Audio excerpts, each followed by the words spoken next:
Welcome to The Explainer, where we take these huge, complex stories and just break them down for you into clear, concise explainers. Okay, let's just start with a single, absolutely staggering number, $242 million.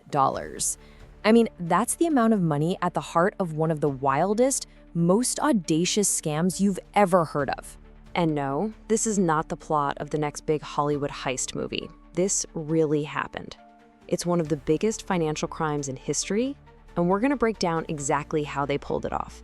It's a story about psychology, yeah, but also forged documents and, finding all the weaknesses in the global financial system. So, this whole scheme went down in the mid-90s, and the target was a Brazilian bank called Banco Noroeste. But here's the kicker. This wasn't some high-tech hack or a guns-blazing robbery. Nope, it was a masterpiece of human manipulation, all done over phone calls and, get this, fax machines. And really, this whole story boils down to two main characters. On one side, you've got the mastermind, Emmanuel Nwude. This guy was a former big shot at a Nigerian bank, so he knew the system inside and out, which gave him a ton of credibility. And on the other side, the mark, a guy named Nelson Sakaguchi, a director at the Brazilian bank, who was, let's just say, looking for a very lucrative, maybe not so official deal. So, the key thing to understand is how they did it. It wasn't about cracking computer code, not at all. It was about cracking a person.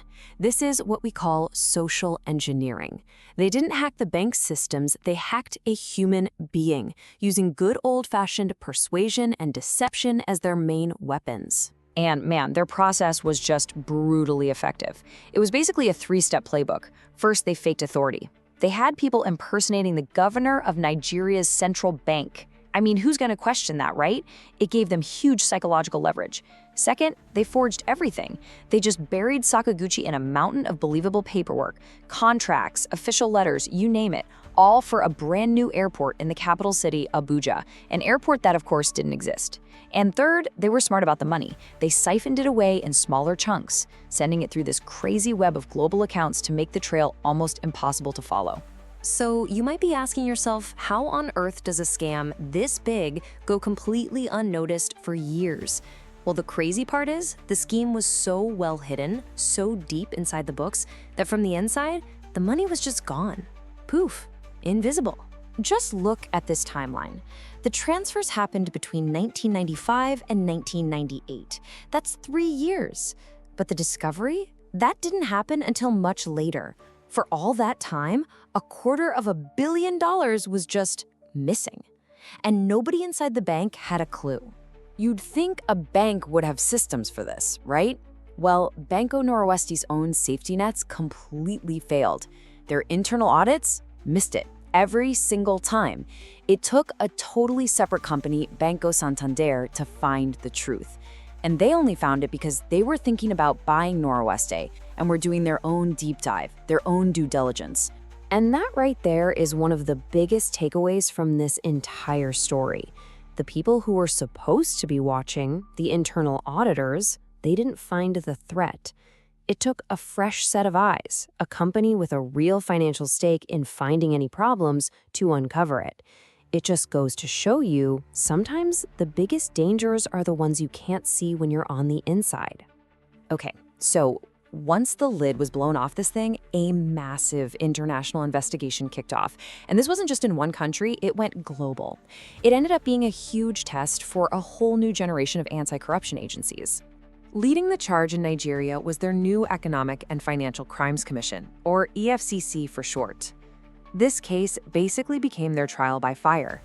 It was a landmark moment, a chance for them to prove to the world that they could handle these incredibly complex, cross-border financial crimes. And the fallout? It was huge. Emmanuel Nwude and his crew faced a ton of charges: forgery, money laundering, you name it. Nwude himself got a cumulative 25-year sentence. But the real casualty here was the bank. Banco Noroeste just collapsed. The fraud was too much, and it was ultimately absorbed by Santander. The investigators had to play detective on a global scale, following the money trail all over the world. They actually managed to claw back a good chunk of it from accounts in Switzerland, the UK, the US, but tracing all $242 million, it was incredibly complicated. A huge slice of that money just vanished and was never seen again. So you might be thinking, this happened almost 30 years ago. Why are we still talking about it? Well, because the fallout from this case fundamentally changed how global banking works. And frankly, the lessons are timeless. I mean, this case led to some major real-world changes. It forced banks everywhere to get way stricter with their Know Your Customer rules, what they call KYC.